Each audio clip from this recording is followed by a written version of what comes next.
بسم اللہ الرحمن الرحیم۔ السلام علیکم ناظرین، آج کے اس خصوصی جرگے میں میرے ساتھ مہمان ہیں پی ڈی ایم کے سربراہ اور جمعیت علماء اسلام کے سربراہ جناب مولانا فضل الرحمان صاحب۔ بہت شکریہ مولانا صاحب۔ اور پہلے انتہائی ادب کے ساتھ، ٹھیک ہے ہم جانتے ہیں آپ کی ایک دوسری طرح کی شخصیت ہے، جماعتیں بھی الگ الگ ہیں، لیکن اخلاقی لحاظ سے پی ڈی ایم اور پی ٹی آئی میں کوئی فرق رہ گیا ہے؟ اب دونوں ایک سکے کے دو رخ نہیں ہو گئے؟ یہ بات آپ کس حوالے سے کر رہے ہیں؟ میں اس لحاظ سے کہ جس اسمبلی کو جعلی وہ کہتے تھے، جس پہ انہوں نے اٹیک کیے تھے، اور استعفے دینے کے بعد پھر وہ جا کے عمران خان صاحب کی قیادت میں اسی اسمبلی میں بیٹھ گئے تھے۔ آپ لوگوں نے بھی اس پارلیمنٹ کو جعلی کہا تھا، اس سے استعفوں کا وعدہ کیا تھا، 31 کی ڈیڈ لائن دی تھی، اور آپ لوگ اب اس سے پیچھے ہٹ کے اس اسمبلی میں جا کے بیٹھ بھی گئے، اور اب سینٹ الیکشن اور ضمنی الیکشن کے ذریعے اس کو مزید تقویت دے رہے ہیں۔ بہت تاخیر کی ہے آپ نے یہ سوال کرنے کی۔ یہ آپ کو 2018 میں کر لینا چاہیے تھا۔ اس کے بعد سے بہت سا پانی پلوں کے نیچے سے گزرا ہے۔ میں نے یقیناً ایک موقف دیا تھا ابتدا میں کہ ہمیں حلف نہیں اٹھانا چاہیے، ٹھیک، اور تب جا کر پھر ہم نے جو موقف طے کیا ہے اس کی طرف ہم عوام کو متوجہ کر سکیں گے۔ اس کے بعد 2 مرتبہ تحریری طور پر میاں نواز شریف صاحب نے مجھ تک پیغام پہنچایا کہ آپ کا موقف صحیح تھا، اور ہمارا موقف اس وقت اجلت میں ہو گیا، ہمیں حلف واقعی نہیں اٹھانا چاہیے تھا، لیکن اب وہ وقت گزر چکا ہے۔ ٹھیک، اس وقت ظاہر ہے کہ مسلم لیگ نون پنجاب میں لارجسٹ گروپ کے طور پر کامیاب ہوئی تھی، اور پیپلز پارٹی جو ہے وہ سندھ میں، تو ان کا یہ خیال تھا کہ اگر اکثریت صوبوں میں ہماری ہے اور ہم حکومتیں بنا سکتے ہیں تو پھر اس وقت شاید یہ استعفے حلف نہ اٹھانے کا معاملہ صرف یہ نہیں کہ عمران خان کے لیے مشکل بنا سکتا ہے، تو ہمارے لیے بھی مشکل بنا سکتا ہے۔ اس وقت آپ اور یہ قوم پرست جماعتیں اسمبلیوں میں بیٹھنے کے حق میں نہیں تھی، ہم یہی چاہ رہے تھے کہ ہم حلف نہ اٹھائیں، اور پیپلز پارٹی اور نون لیگ نے آپ کو مجبور کیا۔ پھر ظاہر ہے کہ سب کا جب ایک فیصلہ ہو گیا تو اور پھر نواز شریف صاحب نے آپ کو تحریری طور پر لکھا کہ آپ کا موقف درست تھا۔ تو ابھی بھی ہمارے سامنے تو یہ واضح تھا کہ آپ نہ اسمبلیوں میں بیٹھنے کے حق میں تھے، نہ سینٹ الیکشن کے حق میں تھے، نہ ضمنی انتخابات میں جانے کے حق میں تھے، اور جنوری کا وعدہ نبھانا چاہ رہے تھے۔ تو آپ کو اس پسپائی یا یو ٹرن پہ اب پیپلز پارٹی نے مجبور کیا، یا نون لیگ نے، یا دونوں نے؟ دیکھیے، اگر یہ کوئی کیس ہوتا ایک پارٹی کا تو پھر تو آپ مجھے کہہ سکتے تھے کہ جمعیت نے ایسا کیوں کیا یا ایسا کیوں نہیں کیا۔ جب ہم نے 25 جولائی 2018 کے بعد ایک ہفتے کے اندر ایک اجتماعی موقف طے کیا، تو پھر اس کے بعد یہ کسی ایک پارٹی کا ایشو نہ رہا، بلکہ سب کا اجتماعی ایشو تھا۔ لہذا جب سب دوست ایک رائے پہ اتفاق کر لیتے ہیں تو پھر کسی ایک جماعت کو الگ تھلگ راستہ لینا ذرا مناسب نہیں تھا۔ 2018 کا آپ نے مجھے یاد دلایا، لیکن 2018 میں آپ لوگوں نے قوم کے ساتھ کوئی وعدہ نہیں کیا تھا، اور اس طرح کا کوئی ڈاکومنٹ تیار نہیں کیا تھا۔ یہ ڈاکومنٹ آپ لوگوں نے تیار کیا تھا مل کے، اور اس میں آپ لوگوں نے کہا تھا کہ جنوری 2021 میں اسلام آباد کی طرف فیصلہ کن مارچ ہوگا۔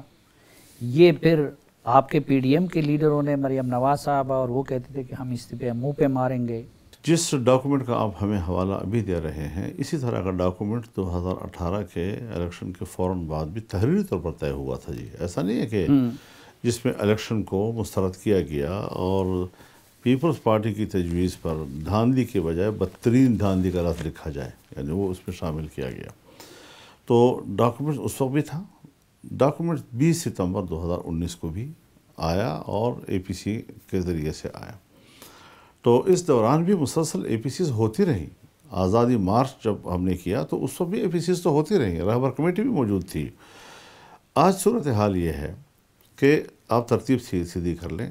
ہم نے یہ کہا تھا کہ 31 دسمبر تک اراکین اسمبلی اپنے استعفے پارٹی لیڈرشپ کے پاس جمع کر دیجیے، اور 31 جنوری تک ہم مہلت دیتے ہیں حکومت از خود مستعفی ہو جائے.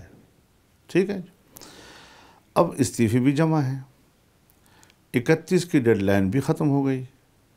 اب 4 فروری کو جو فیصلہ ہوا ہے اس میں لانگ مارچ کا فیصلہ کر لیا گیا ہے کہ اب اس حکومت کو اتارنے کے لیے عوامی قوت استعمال کی جائے گی.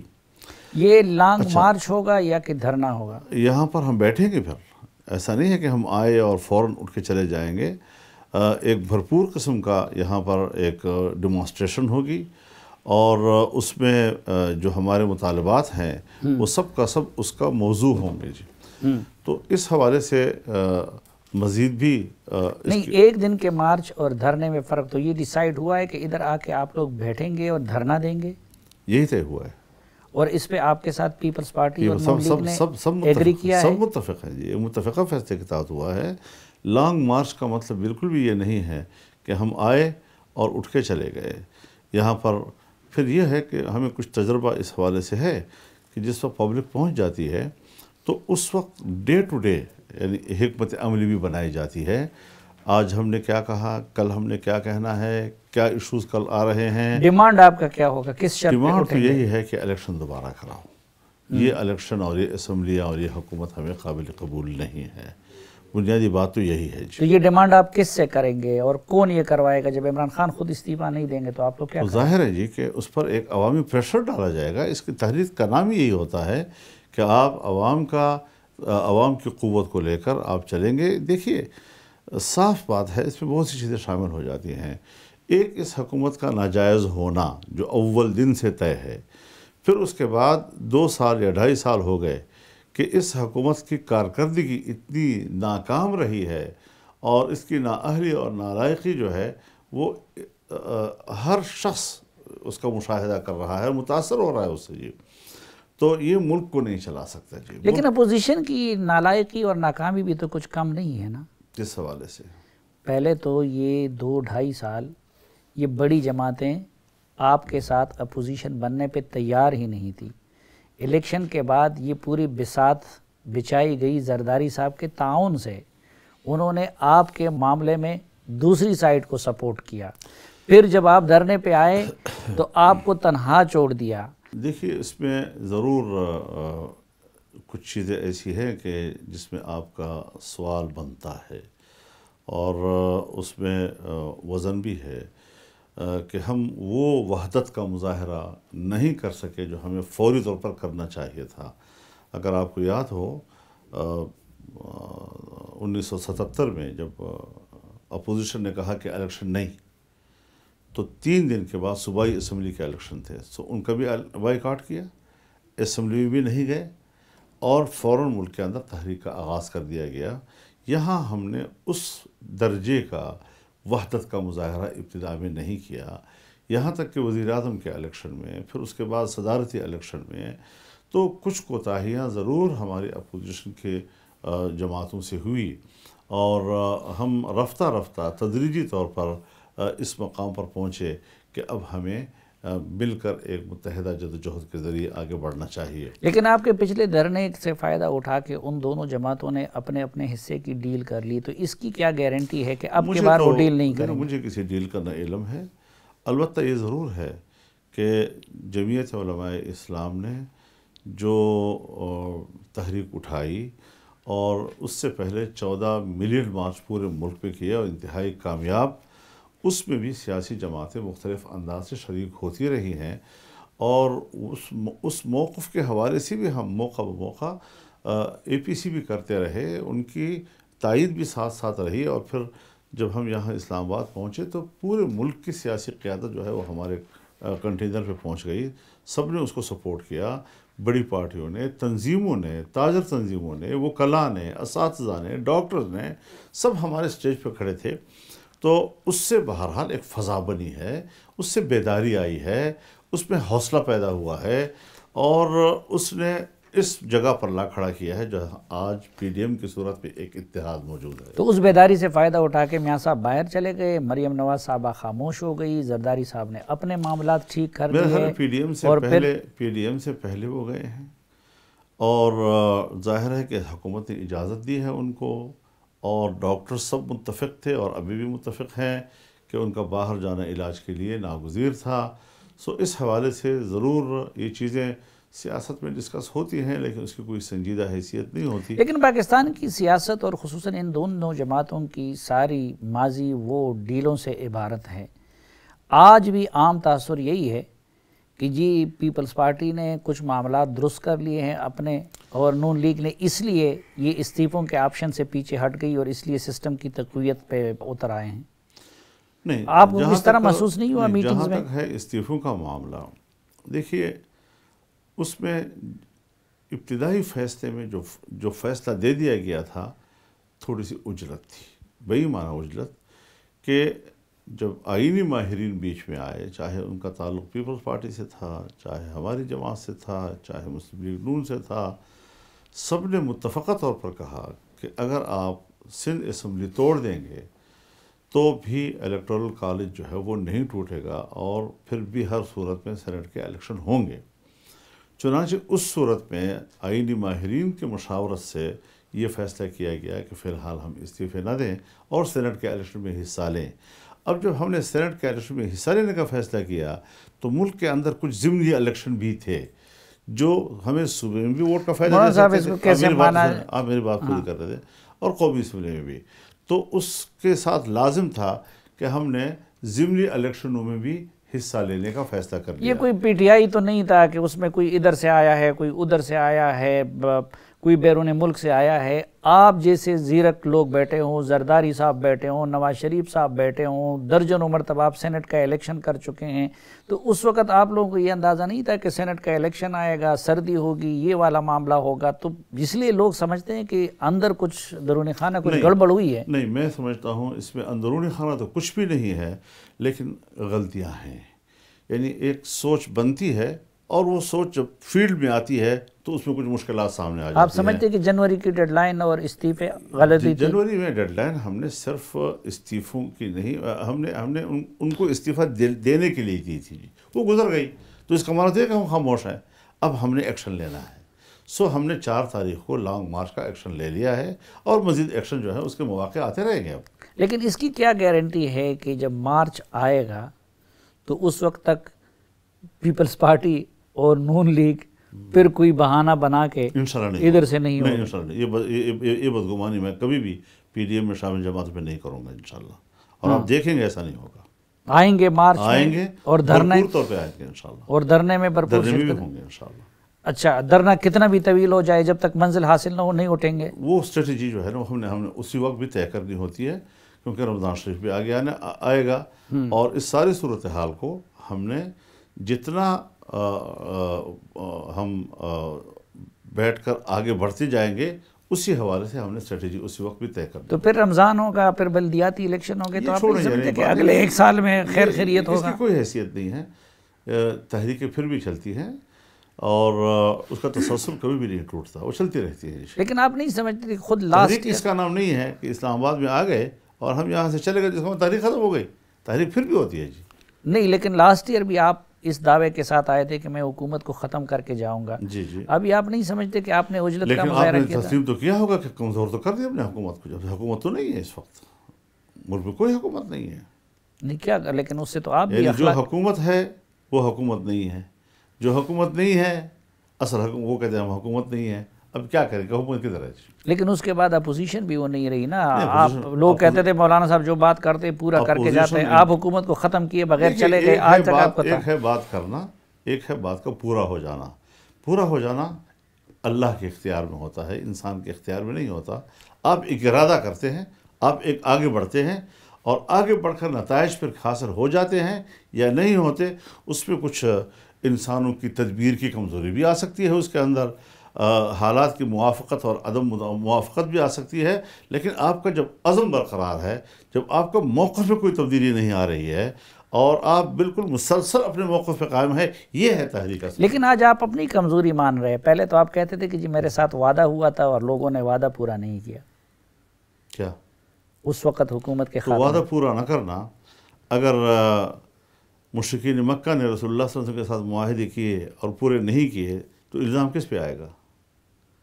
آپ کے ساتھ وعدہ کیا ہوا تھا؟ وعدہ یہ ہوا تھا کہ مارچ میں حکومت جائے گی اور الیکشن کا ٹائم دیں گے ہم۔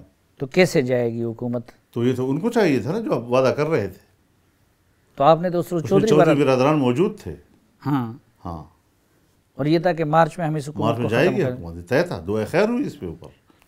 تو ابھی بھی جب آپ لوگ آئیں گے جی، تو آپ لوگوں کا مطالبہ اس اس میں پہ ساری باتیں ہم اس وقت آپ کے سامنے ایکسپوز نہیں کریں گے، ہوگا۔ ہم جو چاہیں گے مل کر کریں گے، اور اس میں جتنی بات ہم پبلک کے سامنے لائیں گے وہ لے آئیں گے۔ جس کو پبلک میں لانے میں ہماری حکمت عملی یا ہماری اسٹریٹجی میں کوئی مشکلات پیدا کریں گے وہ قانونی نہیں لائیں لحاظ سے تو حکومت کے خاتمے کے دو ہی طریقے ہیں، یا یہ کہ عدالت عظمیٰ اس کو ختم کریں، یا یہ کہ نو کانفیڈنس ہو، یا پھر یہ کہ وزیر اعظم نہیں، خود یہ اسمبلی حکومت ہی نہیں ہے۔ ہم اس حکومت کو اور اس اسمبلی کو تسلیم ہی نہیں کر رہے ہیں۔ جب تسلیم ہی نہیں کرتے تو کسی کا باپ بھی ہم سے تسلیم نہیں کروا سکتا، تو پھر اس میں بیٹھے پھر کیوں؟ جبر ہوگا نا، پھر جبر ہوگا۔ نہیں تو جب اسمبلی کو تو تسلیم میرا ہے، خیال اس یہ میں ہے کہ بیٹھے یہاں تک کیوں؟ بات پہنچے گی، یہاں تک بات پہنچے گی کہ بالآخر کہا جائے کہ پھر ایسے اسمبلی میں ہم نہیں بیٹھتے جی، یہاں تک بات جائے گی انشاءاللہ۔ لیکن آج تک تو آپ اس کو تسلیم کر رہے ہیں جب اس میں تسلیم بیٹھے کرنے ہیں۔ کی بات نہیں ہے حضرت، ایک چیز ہے جس پر آپ کے تحفظات ہیں اور وہ تحفظات برقرار ہیں۔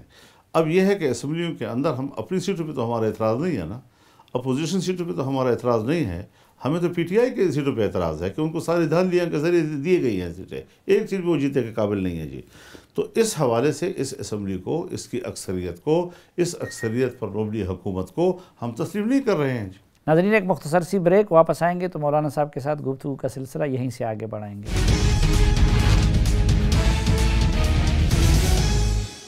ایک بار پھر خوش آمدید آپ کو جرگے میں۔ ہمارے ساتھ موجود ہے پی ڈی ایم کے سربراہ جناب مولانا فضل الرحمان صاحب۔ مولانا صاحب، آپ لوگوں کا ہدف اور ٹارگٹ وہ عمران خان ان کی حکومت ہے؟ ہمارا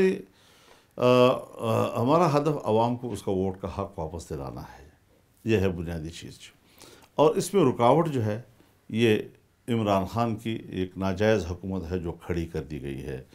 اگر دھاندلی کی ہے اور دھاندلی کے ذریعے اس کو لائے ہیں تو یہ بات ہم روز اول سے کہہ رہے ہیں، اور اس بات پہ آج تک ہمیں کوئی ہچکچاہٹ نہیں ہے۔ یہ ہوا ہے، یہ غلطی ہوئی ہے پاکستان کے اندر۔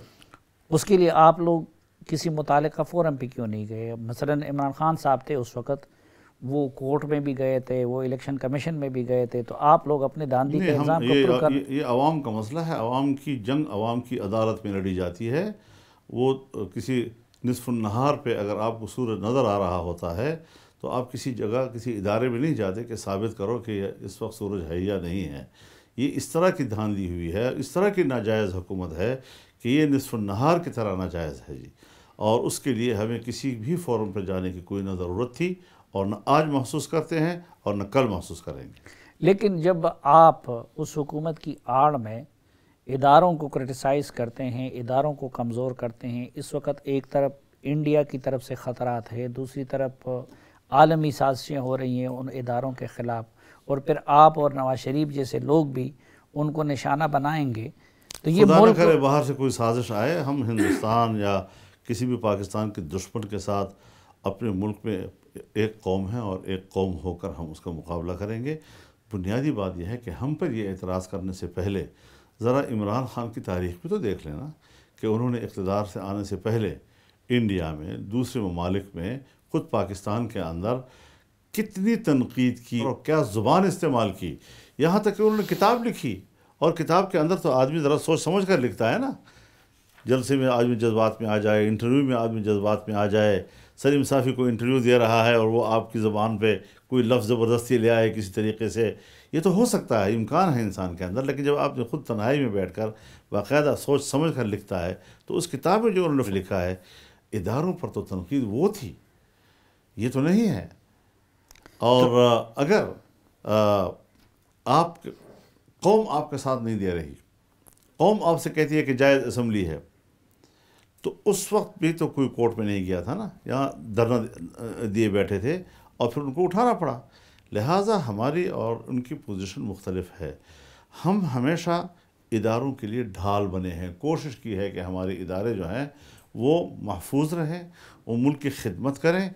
ہم پر اگر خودکش حملے ہوئے ہیں تو ہم نے یہ سب اس لیے برداشت کیے ہیں تاکہ ملک مضبوط ہو جائے اور پاکستان کے اندر انارکی نہ پیدا ہو اور ہمارے ادارے جو ہیں وہ جنگ میں نہ جائیں. جی ہم نے اگر کیسے ڈال بنے ہیں آپ اداروں کے لیے؟ ملک کے لیے بنتے ہیں نا جی، سیاسی ادارے ہیں. ہم یہ سوچتے ہیں کہ ہمارے ملک میں امن و امان ہو. تو اگر ان حالات میں ہم نے ایسے موقف لیے ہیں کہ جس سے ہمارے ادارے کو استحکام ملتا ہو، ملک میں قیام امن کے لیے ان کے کردار کو راستے ملتے ہوں، اگر وہ سمجھتے ہیں کہ ہم دہشت گردی کے خلاف لڑے ہیں تو کیا ہم نے نظریاتی طور پر ان کی سپلائی لائن نہیں بند کی؟ کیا ہم اس کا نشانہ نہیں بنے؟ کیا ہمارے علماء کرام نشانہ نہیں بنے؟ کیا میں خود نہیں بنا اس کا نشانہ؟ اور پھر اگر یہ ایبٹ آباد کا واقعہ ہوا، اسامہ بن لادن کا واقعہ، تو کیا اس وقت آصف علی زرداری اس کی حکومت تھی، کیا وہ میدان میں نہیں اترے؟ اس نے ساری ذمہ داری اپنے اوپر نہیں لی اس بات کی؟ کیا جب اے پی ایس کے اوپر حملہ ہوا پشاور کے اندر تو اس کی ساری ڈھال نہیں بنے ہمارے نواز شریف صاحب جی؟ سیاستدانوں نے ہمیشہ کوشش کی ہے کہ وہ اپنے اداروں کے ساتھ کھڑے ہو جائیں، ان کی مشکل میں ان کو سہارا دیں. لیکن یہاں تو عمران خان ڈھال بنا کر سیاست کر رہے ہیں، تو اس لیے دونوں میں بڑا فرق ہے. اچھا، ماضی میں تو آپ لوگوں نے یہ کیا ہے، لیکن آج آپ کیوں سنت عمران تازہ کر رہے ہیں؟ کیونکہ آپ کے پی ڈی ایم کے سٹیج سے سربراہوں کے نام لیے جاتے ہیں، ان پہ تنقید کی جاتی ہے. آپ نے پہلے کہا کہ میں پنڈی کی طرف جاؤں گا. ظاہر ہے جی، ہم واضح طور پر کہہ دینا چاہتے ہیں ایک ایسی غلطی ہوئی ہے کہ جس کی سزا پورے ملک بھگتے گی. پاکستان کمزور ہو گیا ہے، معاشی لحاظ سے کمزور ہو گیا ہے، پڑوسیوں کے لحاظ سے کمزور ہو گیا ہے. آج چائنا کا تعلق آپ کے ساتھ وہ اس میں گرم جوشی نہیں رہی ہے. آج سعودی عرب کے تعلقات میں گرم جوشی نہیں رہی ہے. آج UAE کے تعلقات میں گرم جوشی نہیں رہی ہے. پوری دنیا جو ہے وہ آپ کو کمزور سمجھ کر آپ کے ساتھ ڈیل کر رہی ہے. تو ایسی صورتحال میں جب میرا ملک بھی کمزور نظر آئے تو اس کا کوئی ذمہ دار تو ہوگا نا.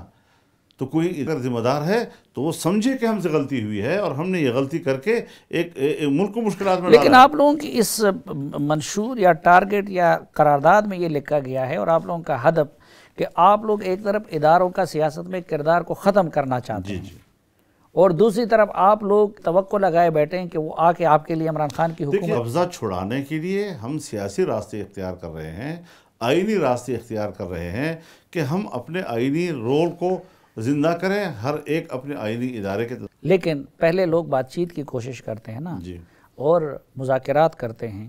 تو آپ لوگوں نے تو عمران خان کے ساتھ مذاکرات کے دروازے بند کر لیا. نہیں، عمران خان تو حکمران نہیں ہے نا جی، حکمران ہی نہیں ہے وہ.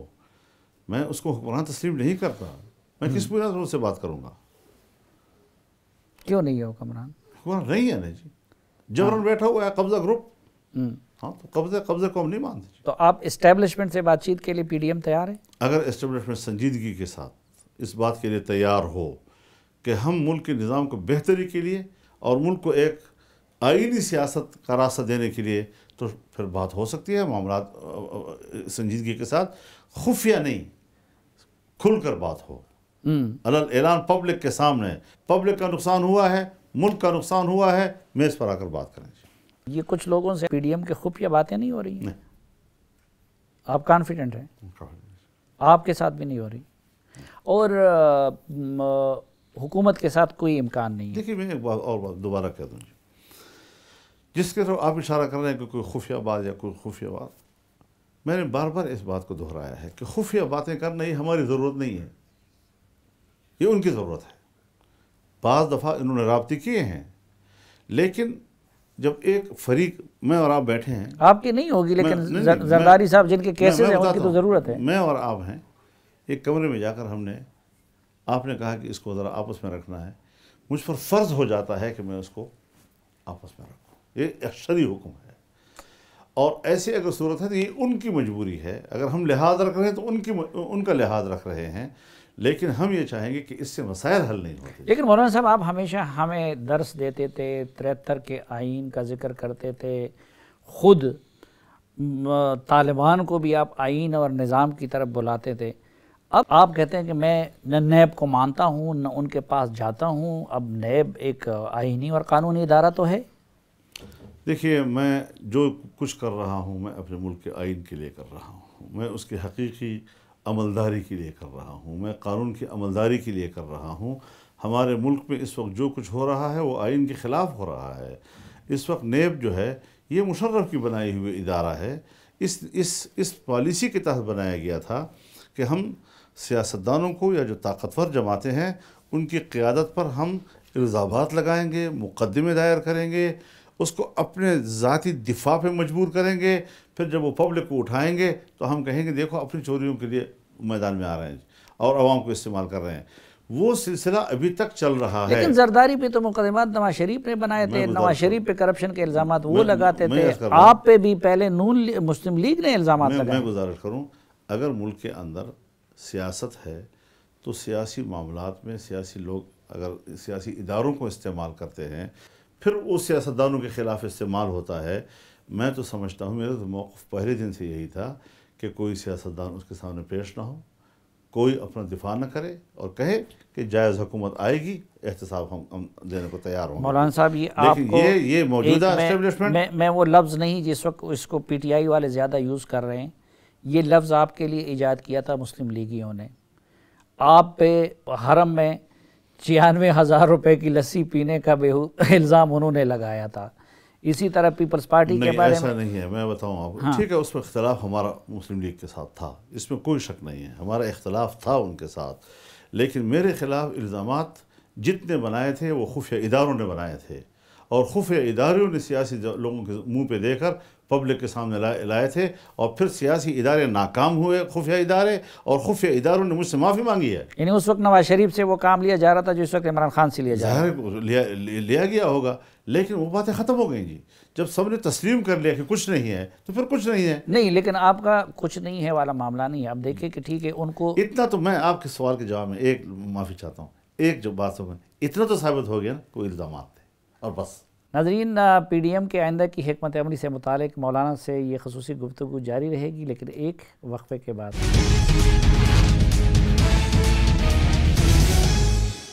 ایک بار پھر خوش آمدید آپ کو جرگے میں۔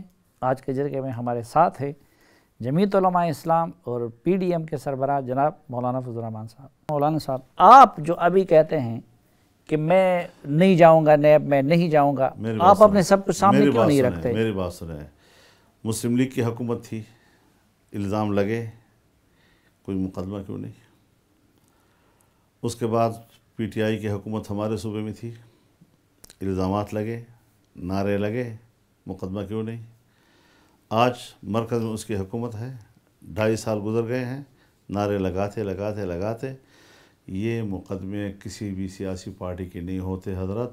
یہ سارے مقدمے اور یہ سارے الزامات جب مجھے کہا جاتا ہے اور منہ پر کہا جاتا ہے کہ ہم متعلقہ شعبوں کو ہدایات دے دیں گے آئندہ آپ کے ساتھ ایسا نہیں ہوگا، جب اس لفظ کے ساتھ معذرت کی جاتی ہے اس کے بعد کیا رہ جاتا ہے؟ اور وہ خفیہ ادارے، یہ نہیں کہ سیاسی باتیں۔ جائیدادیں نہیں بنائی آپ نے اربوں کی؟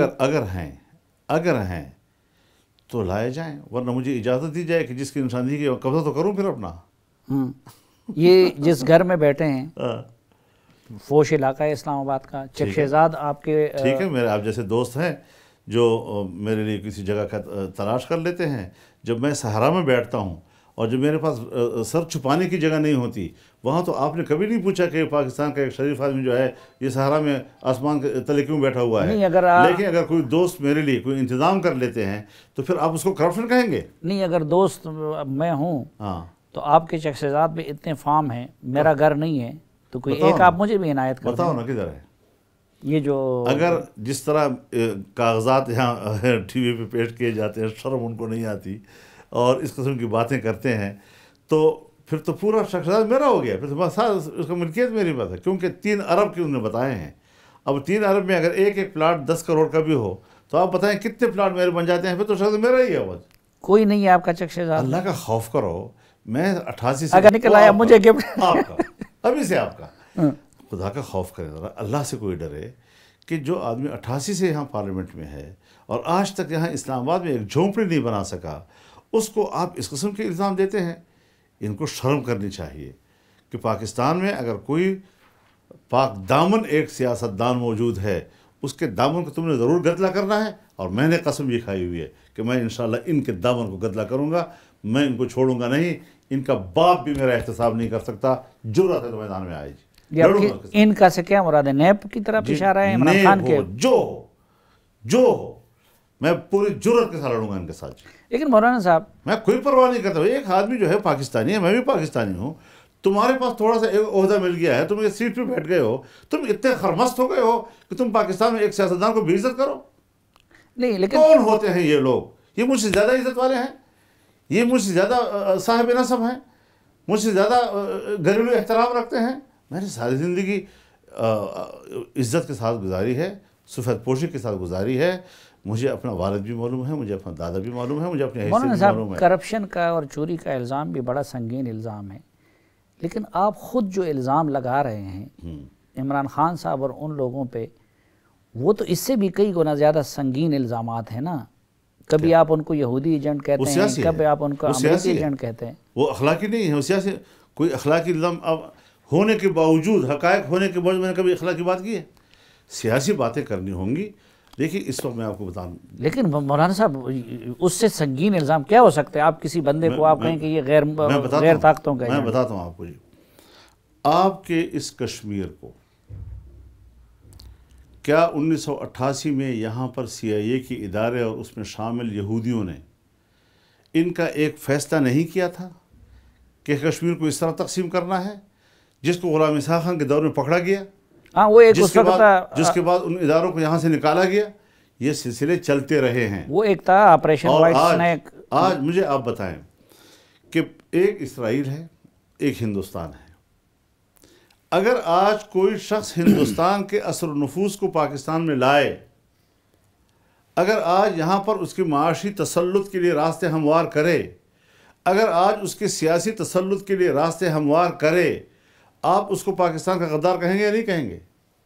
عمران خان نے تو اسرائیل کے پاکستان میں سیاسی اثر و نفوذ کو بڑھانے اور یہاں پر ایک ماحول کریٹ کرنے کے لیے تاکہ یہاں پر اسرائیل کو تسلیم کرنے کی فضا بن جائے، پھر یہ نہیں ہوگا، یہ غداری نہیں ہوگی پاکستان کے ساتھ۔ ایک ملک کہتا ہے کہ میری خارجہ پالیسی کی بنیاد پاکستان کا خاتمہ ہے، پاکستان کی بنیاد بنتی ہے تو اسرائیل کو تسلیم نہ کرنے پہ بنتی ہے۔ مولانا صاحب عرب ممالک نے تسلیم کر لیا، عرب کو لیکن چھوڑیں، عمران خان صاحب نہیں، عمران خان صاحب ہندوستان کو تو آپ نے تسلیم کیا ہوا ہے نا، وہاں تو آپ کا سفارت خانہ ہے عمران نا۔ خان کیٹیگوریکلی کہہ چکے ہیں کہ نہیں کروں گا تسلیم اسرائیل کو۔ تو پھر کیا وجہ ہے کہ جب میں کراچی میں ملین مارچ کرتا ہوں اور جس میں فلسطین سے حماس کی قیادت شریک ہوتی ہے اور مسجد اقصیٰ کا امام و خطیب شریک ہوتا ہے، تو آپ کے تمام چینلوں کے اوپر اس کو بند کیا جاتا ہے، میری تقریر کو، پورے جلسے کو جی، کہ نہیں دکھایا جائے گا۔ لیکن میری پارٹی سے ایک دو لوگوں کے باغی ہونے کی صورت میں جب وہ اسرائیل کو تسلیم کرنے کی بات کرتے ہیں تو ان کو تمام چینلوں پہ دکھایا جاتا ہے، اور اس کے پریس کانفرنس کا انتظام ایک فوجی بریگیڈیئر کرتا ہے۔ کو خدا کا خوف کریں، کیا فضا بنائی جا رہی ہے، ان کے دامن میں کیا پل رہا ہے؟ یہ چیزیں ہیں یہاں پر، زبان سے آپ نہیں کہہ سکتے، اور ہم نے ان کو پیچھے دھکیلا ہے۔ اگر ہم میدان میں اس طرح نہ اترتے تو یہ شاید بہت کچھ کرنے کی طرف جانے کی کوشش کر رہے ہیں۔ لیکن آپ نے کل ان پہ کشمیر فروشی کا بھی الزام لگا دیا، اور یہ سب کچھ آپ مجھے بتائیں، اقوام متحدہ کی جنرل اسمبلی پہ جس طریقے سے عمران خان صاحب نے کشمیریوں کا کیس لڑا۔ اچھا پورا کریں آپ سوال کو جی۔ آپ کس بنیاد پہ اتنا بڑا سنگین الزام لگا رہے ہیں؟ دیکھیے بنیادی بات یہ ہے کہ یہ تو آپ بھی جانتے ہیں کہ مسئلہ کشمیر کی بنیاد سن 1949 کی سلامتی کونسل کی قراردادیں ہیں جی، اصول تو یہی ہے نا۔ ان اصولوں کو سامنے رکھتے ہوئے جو شخص اقتدار میں آنے سے پہلے کشمیر کو 3 حصوں میں تقسیم کرنے کا فارمولہ پیش کرتا ہے، کس نے اس کو حق دیا ہے کہ وہ اس قسم کے فلسفے دنیا میں متعارف کرائے؟ جس وقت وہ اقتدار میں آتا ہے اور انڈیا میں الیکشن ہوتے ہیں تو مودی کے لیے دعائیں کرتا ہے کہ خدا کرے مودی کامیاب ہو، مسئلہ کشمیر حل ہو جائے گا، اور جب مسئلہ کامیاب ہوا، دعائیں نہیں کی، یہ کہا تھا کہ اگر وہ کامیاب ہوا تو امید وابستہ کرنا نا، جس کو دعا کہتے ہیں نا۔ تو پھر ابھی جب اس نے آرٹیکل 370 ختم کیا، آرٹیکل 35A ختم کیا، تو اس کے بعد آپ مجھے بتائیں کہ اس حکومت نے کیا کردار ادا کیا ہے، سوائے اس کے کہ جب قرارداد اسمبلی میں پیش کی جا رہی تھی تو ایک کوشش کی گئی کہ آرٹیکل 370 کا تذکرہ تک نہ کیا جائے۔ تو یہ ساری چیزیں آپ دیکھیں کہ یہ ہمارے سامنے ہوتی رہی تو ہیں. کیا اچھا کریں؟ آپ مجھے بتائیں، اب یہ گئے ہیں وہاں پر، جو بھی کہتا ہے کہ گلگت بلتستان کو پاکستان کا صوبہ بنایا جائے، میں کہتا ہوں کشمیر بھی پاکستان کا حصہ ہے، میں کہتا ہوں گلگت بلتستان بھی پاکستان کا حصہ ہے. جو آپ اس کو سہولت دے سکیں، جتنی محبت آپ ان کے ساتھ کر سکیں، جتنے آسانی اور حقوق آپ ان کو دے سکیں، سر آنکھوں پر. لیکن اس کا جو سیاسی مسئلہ ہے اور اقوام متحدہ کی قرارداد سے وابستہ ہے، اگر اس کو ہم نے گڑبڑ کر دیا تو اس کا بنیادی ہم ختم کر دی اور متنازع کر دیں گے ہم اس کو جی. لہذا مزید اس معاملے کو متنازع بنانے تو کے ان کا لیے سٹینڈ تو اب بھی یہی ہے عمران خان صاحب کا اور حکومت پاکستان کا کہ اقوام متحدہ کی قراردادوں کے مطابق رائے شماری نہیں، کیجیے. لیکن اعمال غلط ہیں نا، اعمال متضاد ہیں ان کے، اعمال متضاد ہیں اس کے جی. کیا متضاد ہیں؟ متضاد یہی ہے کہ آپ کشمیر کو تقسیم بھی کر رہے ہیں، 370 آرٹیکل اس کے اسپیشل اسٹیٹس کو ختم کرنے کی بات بھی کر رہے ہیں، وہ ختم ہو گیا اس پر خاموشی بھی ظاہر کر رہے ہیں، گلگت بلتستان کو پاکستان کا صوبہ بنانے کی باتیں بھی کر رہے ہیں، اور پھر کہتے ہیں ہم تسلیم نہیں کریں گے. آپ نے تو 85,000 مربع کلومیٹر کے کشمیر کو لا کر 5,000 کلومیٹر پہ لا کر کھڑا کر دیا ہے جی. کشمیر کو بیچا ہے آپ نے. تو جب انہوں نے کشمیر کو بیچا ہے اور ہم اس پر احتجاج نہیں کریں گے تو کون کرے گا؟ یعنی یہ سب بیوقوف ہیں جو کل جلسے میں شریک تھے، یہ پاکستان کے سیاستدان نہیں ہیں، یہ ملک کی سیاست کو ان سے بہتر نہیں جانتے. اور مجھے آپ بتائیں، ان کے جلسے میں بھی مجھے آپ بتائیں کل جو انہوں نے تقریر کی ہے، جو میں کہتا ہوں کہ ہر ہمیشہ جب بات کرتا ہے تو کوئی بونگی مارتا ہے جی. کل اس نے پھر کہا ہے کہ ہم جب الحاق ہوگا تو ان کو پھر آزادی کا حق دے دیں گے.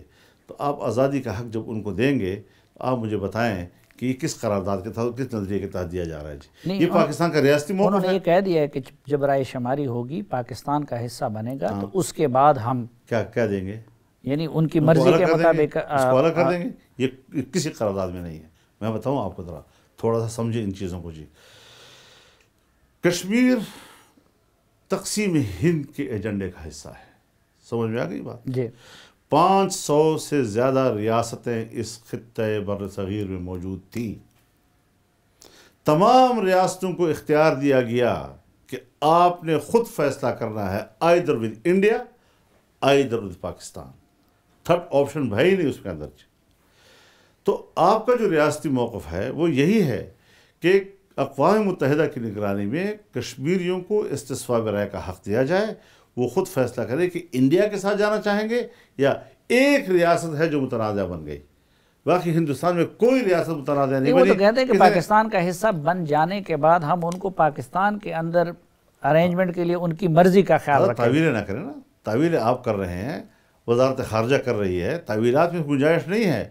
اس نے بونگی ماری ہے جس کے بعد وزارت خارجہ کو وضاحت کرنی پڑی ہے. جب وزارت خارجہ وضاحت کرتی ہے اور ہماری اسٹیبلشمنٹ اس کی وضاحت کرتی ہے تو اس کا معنی یہ ہے کہ اس نے ریاستی موقف کو لتاڑا ہے، اور لتاڑا نہیں، یہ اس کا دماغی ایجنڈا ہے اس حوالے سے کہ کشمیر کے مسئلے کو آپ اس طرح کھیل بنا دیں جس طرح کہ امریکہ یا اس کا CIA چاہتا ہے، کیونکہ انہوں نے کچھ اپنے طور پر سوچا ہے اس خطے کے لیے. اور آپ خود گواہ ہیں، آپ ہی کے انٹرویو کو انہوں نے روکا ہے.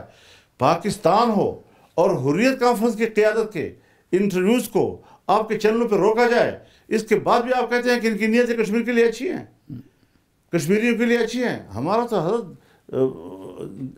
خون کے آنسو رو رہا ہے دل. تو آپ اس قسم کی صورتحال کو دیکھیں کہ اس وقت کشمیریوں کی وہ قربانیاں جو 70 سال سے وہ دے رہے ہیں، ان کی مائیں، ان کے بچے، ان کے چہروں پہ ابلتا ہوا خون اور ٹپکتا ہوا خون، ان کے ماؤں بہنوں کی عزتیں اور عصمتیں، یہ ہمیں قیامت کے روز جب سامنے کھڑی ہوں گی ہمارے سامنے، پاکستانی قوم کیا جواب دے گی اس کا؟ جی. لہٰذا بنیادی مسئلہ یہ ہے کہ ہم اصولوں کے تحت جائیں. جب تک کوئی قابل حل مسئلہ کشمیریوں کے لیے قابل قبول حل، جب تک صورتحال سامنے واضح نہ ہو، پاکستان اگر ایک طرفہ طور پر اپنا سٹانس تبدیل کرے گا یا ہندوستان ایک طرفہ طور پر اس طرح کے اقدامات کرے گا، یہ کشمیریوں کے ساتھ سب سے بڑا ظلم ہے.